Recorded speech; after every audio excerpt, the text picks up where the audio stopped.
March has a lot of events on protecting the planet. These events include World Wildlife Day, World Water Day, and Earth Hour, among others.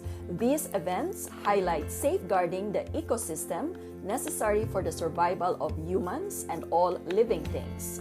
Similarly, the classroom has its protective factors for learning. This is otherwise known as an ecosystem of learning.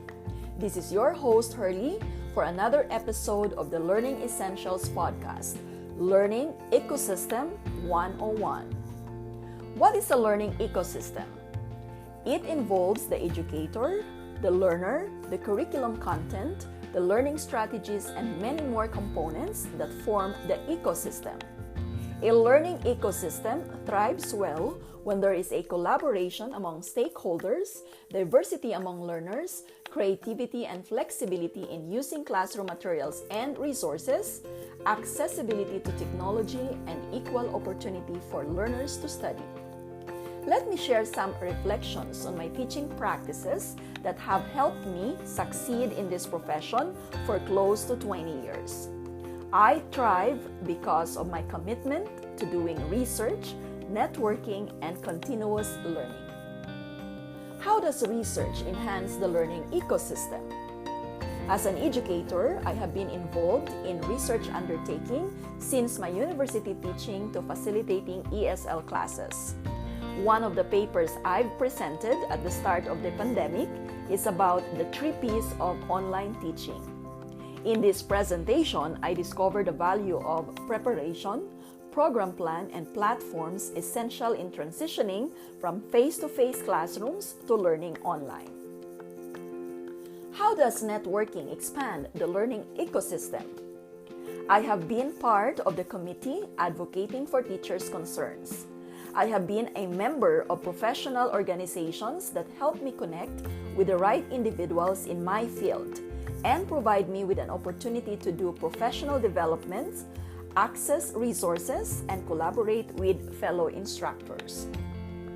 How do transferable skills strengthen the learning ecosystem? Whether you have experience working from your home country or are a newbie to the teaching profession, you must identify and tap those skill sets to contribute to your work as an educator. I continuously work on my strengths and improve my weaknesses. How do current events and issues support the learning ecosystem? It provides you with updates and responses in being aware of what's happening in your environment and the world, thus making you a much prepared educator in responding to your learners' needs. Being an educator who wants to nurture a healthy learning ecosystem does not simply mean teaching.